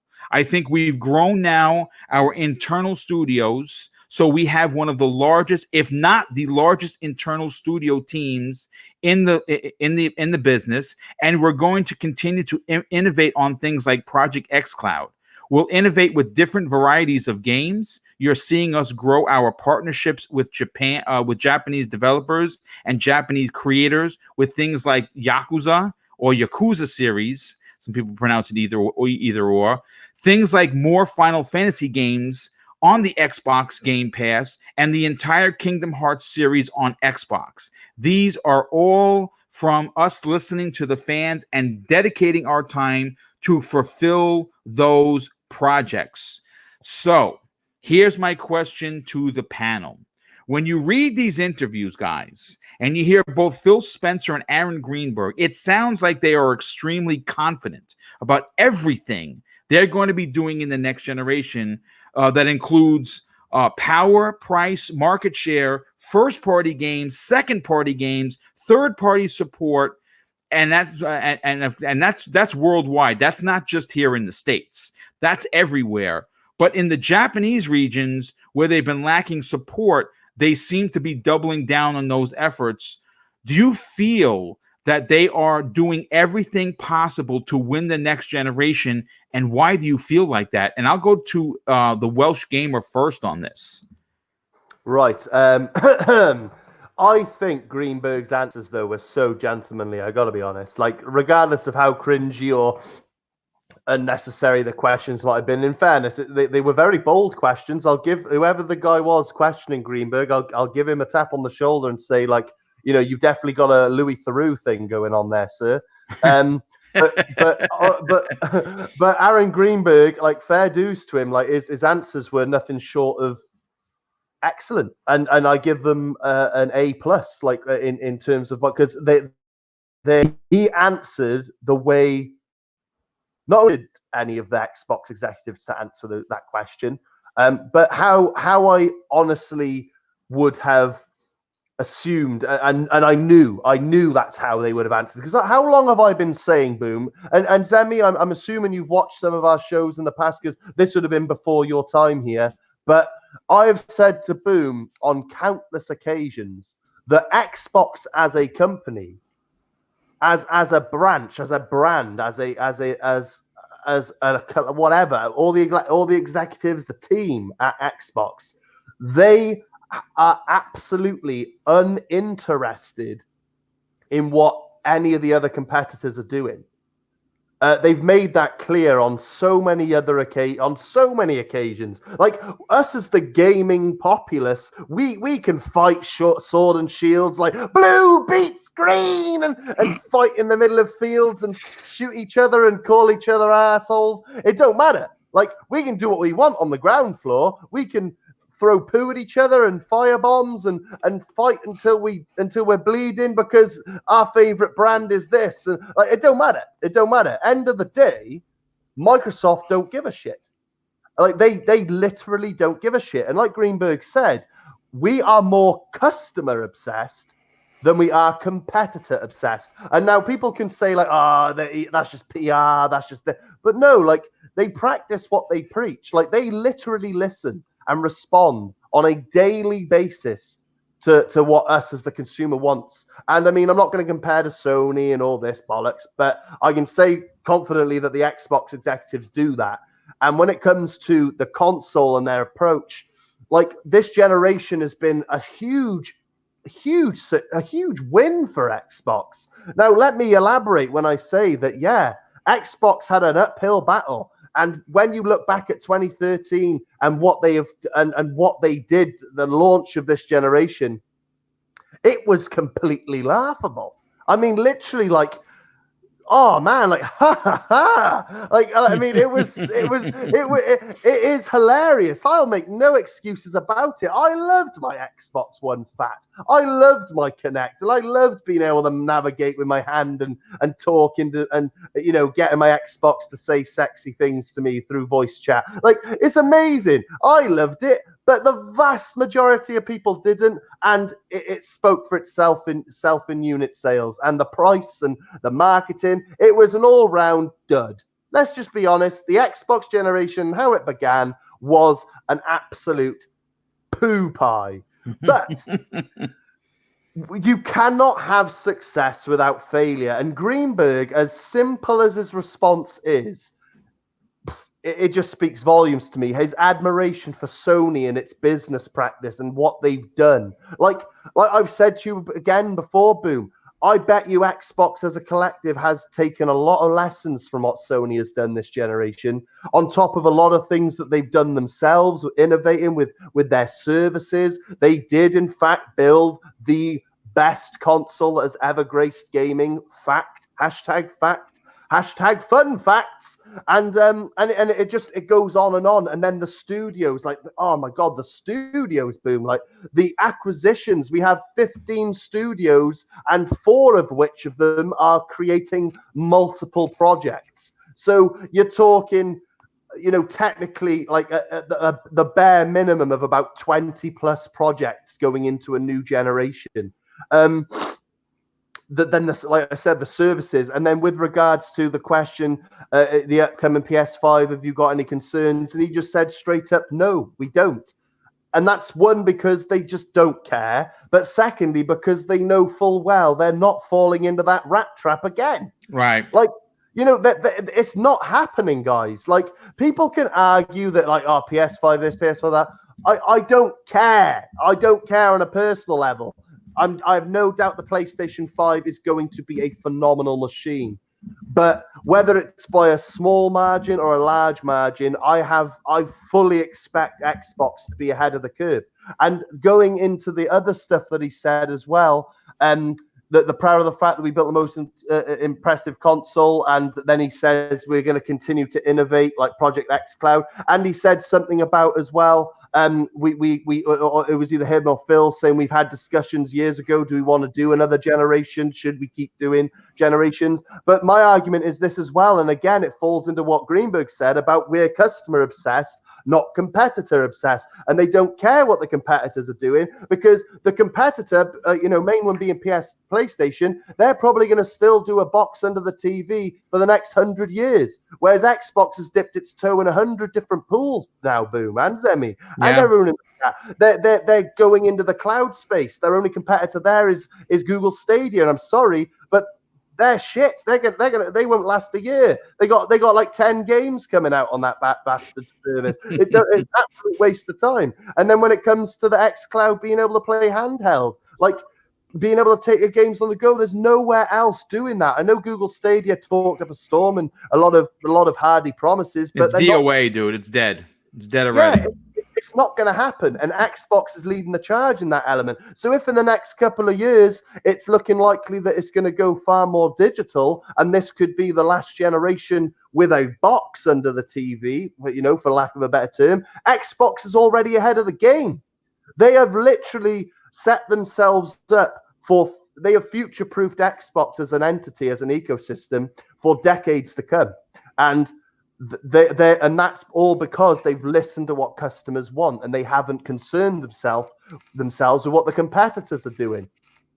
Yes, the competitor has 100 million units sold, but then does it have the same active user base? Does it have the same level of network, the same internet speeds, the same servers, all the things that matter with the longevity of big multiplayer lobbies and with regards to these big services, the amount of people who are subscribing and logging into Xbox Game Pass, and your Xbox is still running smoother than melted butter on a warm piece of toast. God damn it! It's just it baffles me that this isn't a conversation. But Greenberg said it best.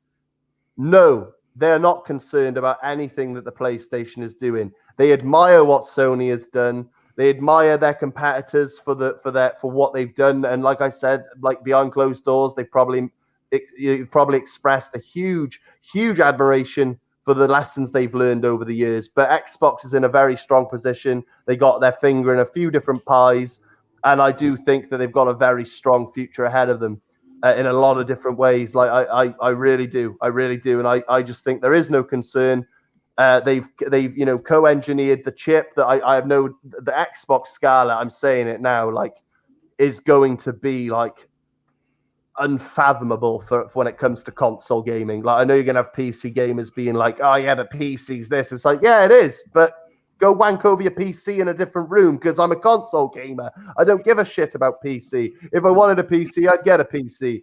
But literally, amazing. I know you're probably thinking, Jesus Christ, Welsh, how did you get all of that from not really we're consumer based, not competitor obsessed or whatever? But I just like to read between the lines, and obviously I've followed the executives for a while now, and I've read between the lines on many a different interview and how they have literally said, without actually saying it outright, that we do not give a fuck about what anyone else is doing. We are in our lane and our lane only. That's a good point. And they're knocking down barrier after barrier. It's pretty impressive. And I have no concerns myself, let alone the team at Xbox. Nice. Well, great point. And before I get to Zemi to close out today's show with his last point, I have to thank a few people. JD Gamer drops an outstanding $5 super chat. He says, Reset Era insiders suggest that the PS5 dev kits have more performance than Scarlett dev kit, but I think MS is sandbagging just like PS did with the PS4 memory. I'm not worried about them. I listen, JD, I'm going to tell you this. One is working with AMD. The other is co-engineering with AMD, and the co-engineering is Microsoft. And I think it's going to be a better chip, and they're going to have a more understanding on how to work with it. Sir X-Man drops an additional $2 super chat, so thank you for that, my friend. He says, "Buy American Xbox, baby, USA." And of course, Scrub Nurse, a good friend of the show, drops a very generous and outstanding $10 super chat. He says, "These acquisitions are great and looks good for the future. Project X Cloud is in my hand now, and it's great. Get great games out and push hard on the marketing, and they will be just fine." Great show, guys. Well, thank you so much for that. So, getting back to Zemi Games, when you think about Microsoft pushing the envelope, more specifically, Phil Spencer saying they're not giving up on power, price, market share, first party games, second party games, third party support. They've doubled and tripled down on the Japanese regions where people want games from. What are your thoughts on this, dude? Well, we kind of talked about this a little bit last show, and to be honest with you, I mean, I'm just as confident as I was, 6 months ago with Xbox's performance. Obviously, they had a very, very rough patch in 2013. It was disastrous. They lost a ton of faith in the community, and they're building that back up. And it was a Kotaku interview, correct? The interview that they were doing, was it Kotaku? Yes. I mean, the question that Kotaku writer presented to Aaron Greenberg was definitely, like Welsh said, very, very bold, and Greenberg's answer was absolutely on point, very professional, not really antagonistic at all, just being honest at what their approach is, and their approach is the consumers. It's not getting into console war shenanigans. It's not focusing solely on what PlayStation's doing. It's taking a look at the people that they have now supporting their platform and doing everything that they can to keep those people, making them happy, and hopefully bringing some more people to the platform next generation, which I think is admirable, and I think it's the best route for Xbox to take. So I'm super happy to see that. However, the whole argument of, he's not really worried about PlayStation 5. Obviously, it was the correct answer to give during an interview, but I don't think that reigns 100% true as far as Aaron Greenberg or hopefully all of the Microsoft or Xbox executives go, because I think, you should always be worried about what your competition is doing. I think currently right now, as it sits, Xbox is sitting with a absolutely phenomenal hand. They're currently situating themselves to dominate this next generation. But like what we've seen with Xbox, this generation, PlayStation started out really, really strong. PlayStation is still strong, but I don't think that they truly thought that Xbox was going to come back in the way that they did. And in the same ways that Xbox came back this generation, PlayStation might do it the next generation. So I'm definitely super, super confident with what Xbox is doing. Very excited about it. Very excited about the new console. I'm probably going to buy both. I'm probably going to buy the PS5 and the Xbox Scarlett. But I just hope that these executives do not turn back on what all the progress that they've made. I hope that they don't get overconfident and start thinking that competition 100% doesn't matter, because in a way it does. No, it absolutely does. And again, once again, both of you guys had unbelievably, incredibly amazing points. But I want to say this. It is almost a 2-hour mark. I have to jump out of here because Mrs. Boomstick isn't feeling well at work, so I have to go get her. So what I want to do is I want to end the show on a high note. I have to thank Face Crook with the outstanding $2 super chat. He says, great show, and I say thank you for being here. I hope everyone enjoyed a very positive, controversial, emotionally charged Xbox Factor podcast. It has been amazing from start to finish. I hope that you did enjoy yourself, and if you did, please hit that like button on the way out. If you didn't, well, then hit the thumbs down button. But I do encourage you to at least hit one of the buttons, because the analytics does help my channel, and it does help me get in front of more people to listen who may or may not know about this very positively run Xbox show. Let me get to the outros. Welsh, thanks. It's great to have you back, my brother. Your seat is always going to be here. You bring a lot of interesting opinions and points to every show that you're on. And of course, we're at the ground floor when we started this partnership and this channel earlier this year. So thank you so much for being here. Tell everyone where they can interact with you, but more importantly, check out your YouTube channel. No, I appreciate that, Boom. And everyone out there, again, the chat was nothing but amazing. Like, I love going back and forth with you guys. The topics are amazing. And again, like, I just want to throw this out there. Right or wrong, I'll put my hand up. I don't care if I'm wrong. Everything I say is just 100% unfiltered and honest.